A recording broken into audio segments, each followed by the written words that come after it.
안녕하세요. 최민호입니다.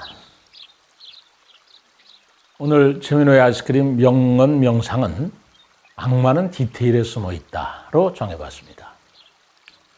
요즘 세상 너무나 복잡하고 변화가 심해서 예측하기가 참 어렵다는 말을 많이 하죠. 또 참 세상 일 뜻대로 안 된다라는 말도 자주 합니다. 사실 되는 일보다는 안 되는 일이 더 많은 법이죠. 그래서 인생은 어려운가 봅니다. 근데 왜 세상 사는 일에는 되는 일보다 안 되는 일이 더 많을까요? 머피의 법칙이라는 법칙 아닌 법칙이 있습니다. 이 말은 잘못될 수 있는 일은 결국 잘못되기 마련이다 라는 말인데요.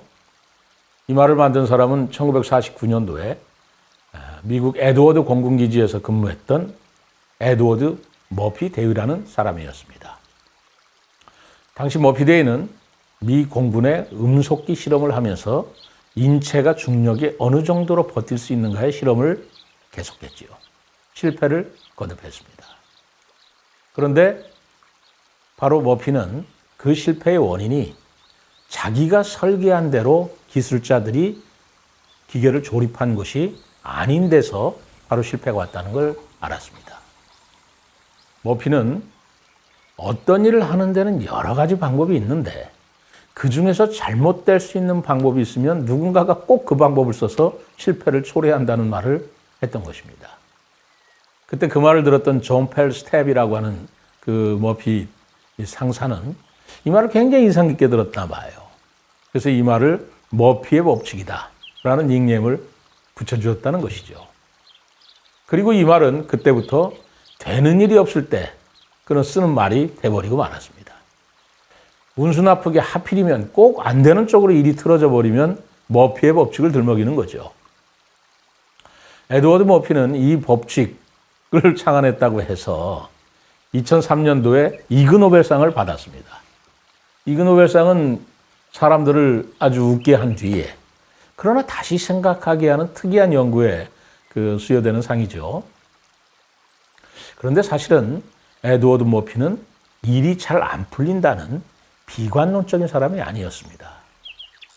에드워드 머피는 결국 그 인체 중력 실험에 성공해서 충분한 안전장치만 있다면 인체는 극심한 충격도 버틸 수 있다는 결과를 증명해 보여주었습니다.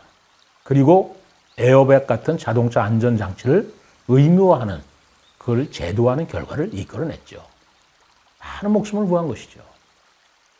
다시 말하면 머피의 법칙은 세상 일에 운수 나쁜 결과가 계속 일어나는 현상을 말하는 것이 아니라 철저한 자기 점검을 해야 성공한다는 긍정적인 법칙을 말하는 것이었습니다. 그러니까 머피는 비관론자가 아니라 완벽주의자였던 것이죠.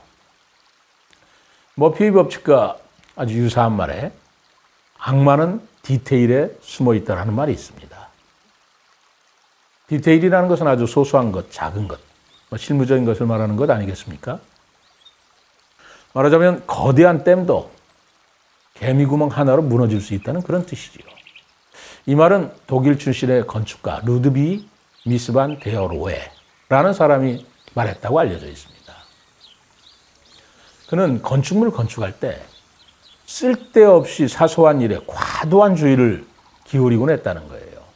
그러니까 누군가 이것을 빈정대는 쪼로 지적했더니 루드비가 그때 한 말이 God is in the detail. 신은 디테일에 숨어 있다 라고 응답했다고 합니다. 그런데 이런 말이 반대로 악마는 디테일에 숨어 있다 라고 변형돼서 전해지고 있다는 것입니다. 사실 루드비는 근대 건축의 개척자로 꼽히는 인물입니다. 그는 최소한의 구조 골격이 오히려 그 안에 거침없는 열린 공간에 자유를 만들어낸다고 주장해서 적을수록 많다라는 말, 그리고 신은 디테일에 숨어 있다라는 유명한 명언을 남기게 되었죠. 머피의 법칙을 말한 에드워드 머피나 신은 디테일에 숨어 있다라고 말한 루드비는 아주 사소한 일에 행운과 악운이 함께 있다는 말을 하고 있는 것이죠. 우리는 흔히 스케일 큰 사람이나 그런 일을 좋아하고 소소하거나 째째해서 소홀히 하는 그런 작은 일은 소홀히 하는 경우가 많은데 뭐 사람은 누구든지 소소한 일에 신경을 쓰고 싶지는 않을 것입니다. 그런데 행운의 여신은 스케일 크고 멋있고 눈에 띄는 일 속에 있는 것이 아니고 작고 보이지 않는 귀찮은 일에 숨어서 미소를 짓고 있다는 것이죠. 저는 영국의 한 의대 교수가 남긴 에피소드가 참 인상 깊게 남아 있습니다. 그 의대 교수는 강의실에서 환자를 대할 때 대담함과 세심함이 있어야 한다고 늘 강조해 왔다고 합니다. 그러면서 어느 날 강의 시간에 시름더 위에 소변이 담긴 컵을 가리키면서 자기 손가락을 컵 속에 집어넣었다가 입속에 넣었습니다.